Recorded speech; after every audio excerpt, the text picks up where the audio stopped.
नमस्कार दोस्तों।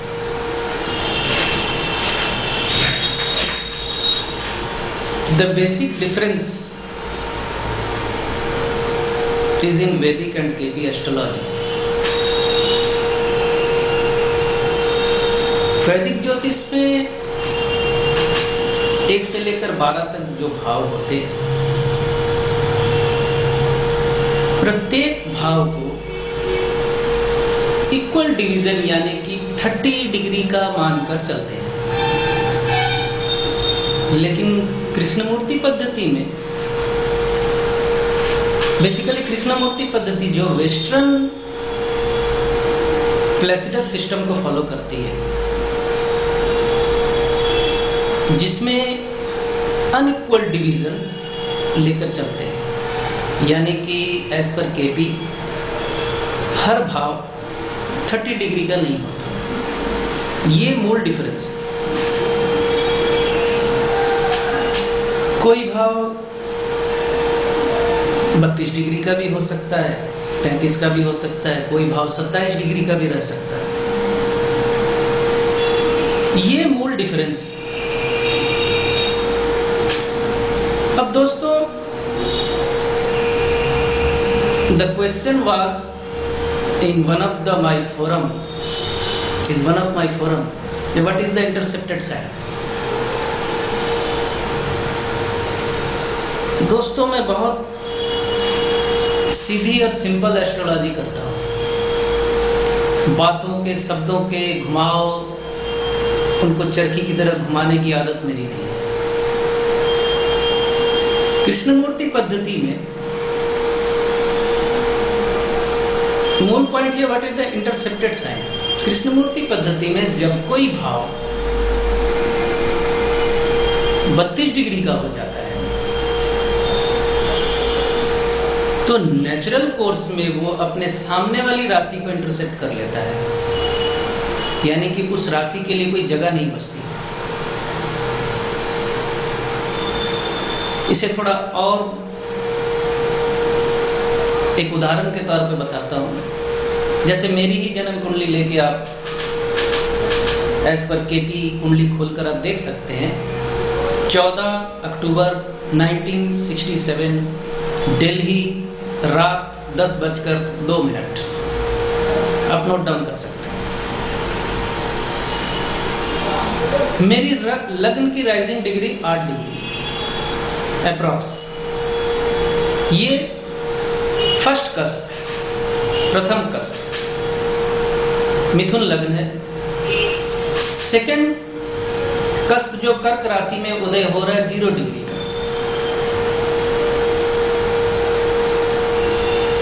और थर्ड कस्प 27 डिग्री का कर्क राशि में ही आ रहा है।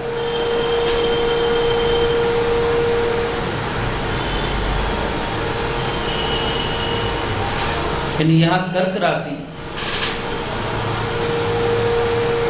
2 भावों की लॉर्ड बन रही है, यानी थर्ड कस्प की भी, सेकंड कस्प।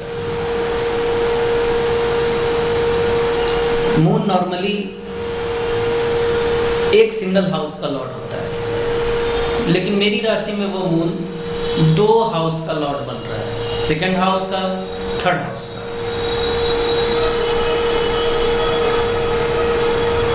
अब दोस्तों,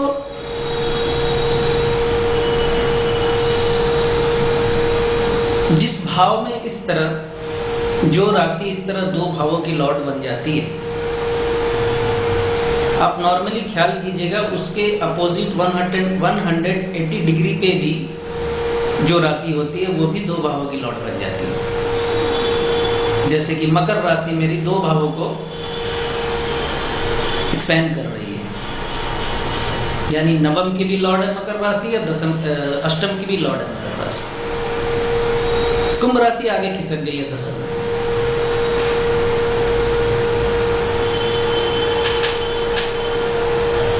साइन गायब हो रहे मेरी कुंडली में। एज एन एग्जांपल मैं बता रहा हूं, ये तुला राशि गायब हो रही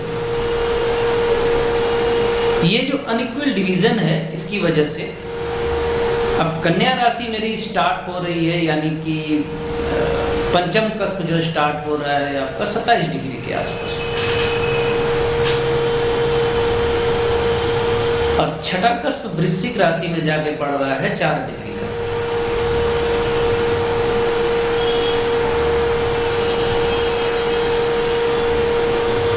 बीच में तुला राशि का है। ठीक उसके अपोजिट 180 डिग्री पे मेष राशि भी नहीं है, क्योंकि कन्या राशि पंचम कस्प से छठे कस्प के बीच में जिस तरह तुला राशि गायब हो रही है, उसी तरह मीन राशि से लेकर वृष राशि के बीच में मेष राशि गायब हो रही है। यानी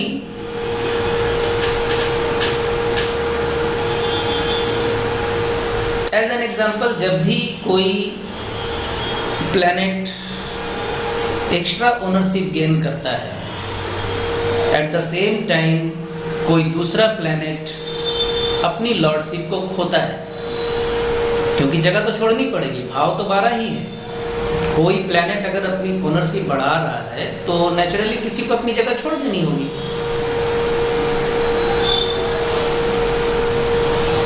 यही खेल है इंटरसेप्टेड राशि का। इसे मैंने प्लेन शब्दों में बता दिया आपको, और ये मूल डिफरेंस है वैदिक और केपी का। अब नेचुरल मेरा मून जब 2 भावों का लॉर्ड बन रहा है, यानी मून को ओनरशिप मिल रही है 2nd house 3rd house, moon occupied है 9th हाउस में। तो सिग्निफिकेटर जब हम लिखेंगे तो स्टार्ट इसी तरह लिखेंगे, मून ओनर 2 3 ऑक्युपाइड 9। और ठीक कर्क राशि के अपोजिट सैटर्न की राशि मकर भी 8 और 9 की लॉर्ड बन रही है। यानी कि जो राशि 2 भावों की लॉर्ड बनती है, उसके ठीक अपोजिट 180 डिग्री पे जो राशि होती है वो भी 2 भावों की लॉर्ड बन जाती है। अब इस तरह से शनि जो मेरा 3 भावों का लॉर्ड बन गया, 8 9 10।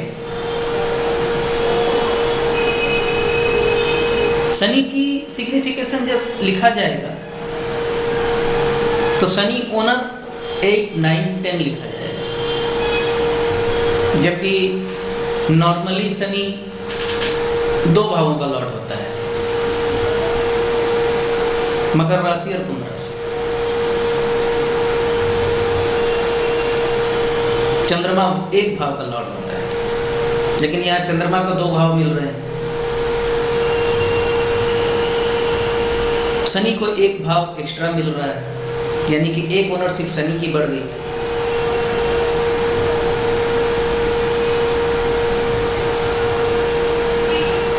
अब कन्या राशि ने और इधर मीन राशि ने, कन्या राशि ने तुला राशि को इंटरसेप्ट कर लिया और मीन राशि ने जो मेष राशि को इंटरसेप्ट कर लिया।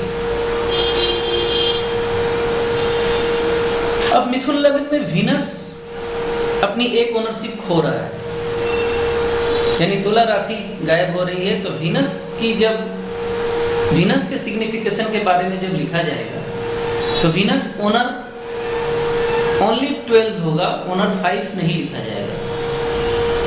अब वीनस की प्लेसमेंट जहां होगी, जैसे मेरी कुंडली में 3rd है, तो वीनस ओनर 12 ऑक्युपाइड 3rd। अगर वो 3rd में है डिग्री वाइज तो अब क्यों 3rd में, क्यों 2nd में, क्यों 4th में, ये अभी 5 मिनट में बताना मुश्किल है, 10 मिनट में इसकी बहुत लंबी व्याख्या हो जाती है।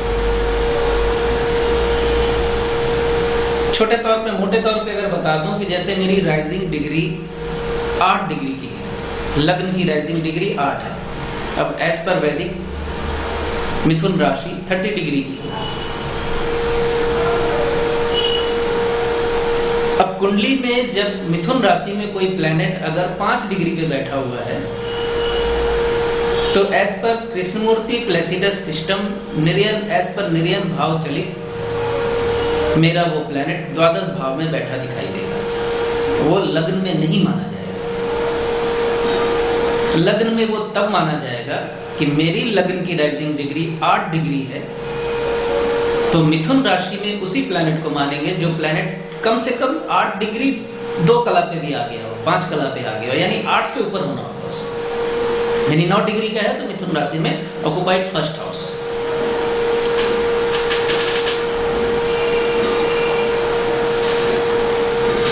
ये मूल डिफरेंस है, और यही दोस्तों मैजिक भी है। मैजिक इन द सेंस कि एक कुंडली को और डीप, ज्योतिष कोई मैजिक नहीं है, मैं ज्योतिष को मैजिक साबित करने की कोशिश नहीं कर रहा हूँ, मैं ये बताने की कोशिश कर रहा हूँ कि ये एक यूनिक सिस्टम है जो आपकी कुंडली को देखने की एक दूसरी दिशा या दशा दिखाता है। एक कुंडली को डेप्थ अच्छे तरीके से देखने की संभावनाएं आपके सामने उज्जवल करता है, आपको सोचने पे मजबूर करता है कि जो राशि साइन गायब हो रहा है और जिस प्लेनेट को एक्स्ट्रा साइन अलॉट हो रहा है, एक्स्ट्रा हाउस अलॉट हो रहा है, वो कैसे रिएक्ट करेंगे आपकी कुंडली में, वो आपको क्या देंगे, क्यों देंगे और क्यों नहीं देंगे और क्या नहीं देंगे। इस चीज को डीपली समझना बहुत जरूरी है। ये मूल डिफरेंस है, अदरवाइज कोई डिफरेंस नहीं। कृष्णमूर्ति पद्धति भी 12 भाव 12 साइन को यूज करती है, 27 नक्षत्रों को यूज करती है, विंशोत्तरी दशा महादशा को यूज करती है।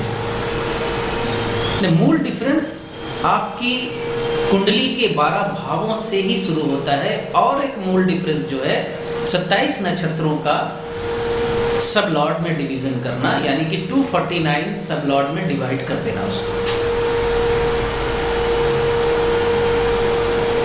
जो एक कुंडली का एक्सरे आपके सामने ला के रख सकता है।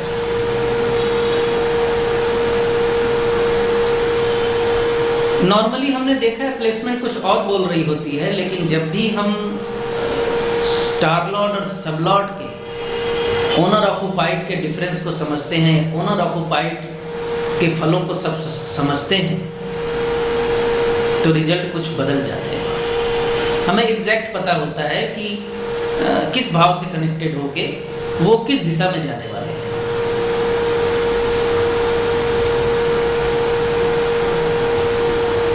हालांकि दोस्तों कई एस्ट्रोलॉजर बोलते हैं कि अष्टक वर्ग की कोई जरूरत नहीं है, षड्बल की कोई जरूरत नहीं है, लेकिन मैं ऐसा मानता हूं, मेरा ऐसा मानना है कि एक ग्रह आपको क्या देगा कुंडली में, एक ग्रह की आपको देने की जो कैपेसिटी है, उसे देखने के लिए आपको अष्टक वर्ग में, भिन्नाष्टक वर्ग में उसका इंडिविजुअल पावर आपको देखना होगा।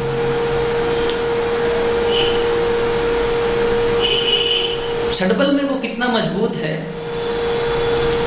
दिवारात्रि बल, काल बल जिसे कि कहते हैं, स्थान बल, दृष्टि बल, इन सब चीजों को भी आपको देखना होगा। यानी प्लेनेट की पोटेंशियल आपको देखनी होगी कि वो प्लेनेट कितना दे सकता है, क्या दे सकता है। सिग्निफिकेशन तो आप देख लेंगे कि एक प्लेनेट सेकंड का लॉर्ड है, सिग्निफाई 11 हो रहा है, तो ठीक है, धन संबंधी मामलों में अच्छा है, लेकिन धन संबंधी मामलों में वो कितना अच्छा है वो डिसाइड होगा मेलिफिक बेनिफिक एस्पेक्ट से, प्लैनेट की षड्बल में पावर से, भिन्नाष्टक वर्ग में प्लैनेट के बिंदुओं से।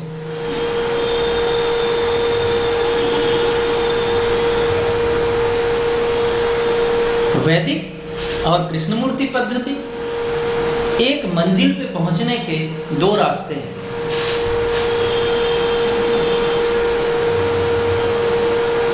और दोनों रास्ते एक ही जगह पर पहुंचाते हैं आपको।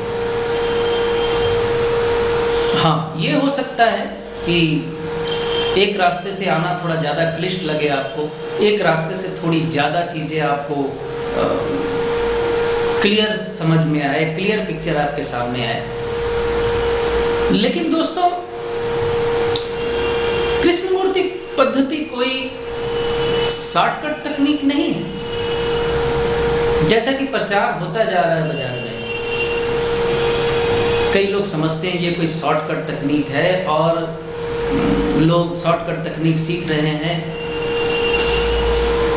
जल्दी जल्दी प्रेडिक्शन करने के लिए, लेकिन ऐसा नहीं। ग्रुपिंग ऑफ हाउस आपके हाथ में पकड़ा दिया जाएगा, एक चार्ट आपके हाथ में दे दी जाएगी किस हाउस का कौन सा सिग्निफिकेटर है, और आप ऐसे ऐसे करके प्रेडिक्शन आप निकाल देंगे।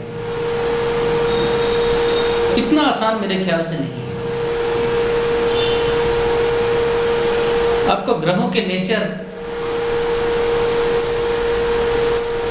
ग्रहों का रिएक्शन, ग्रहों का एक्शन, ये तो समझना होगा। उसके बिना समझे आप सिग्निफिकेशन से सिर्फ नहीं बता सकते कि क्या दे देगा प्लेनेट आपको। दोस्तों, यही मूल डिफरेंस केपी और वैदिक में, मूल डिफरेंस जो है वही बताना जो मैं बताना चाह रहा था कि मूल डिफरेंस जो है वो कुंडली प्लेसिडस सिस्टम में ही छुपा हुआ है और स्टार सबलॉर्ड के बीच में छुपा हुआ है। बाकी मूलभूत बातें सब वही हैं।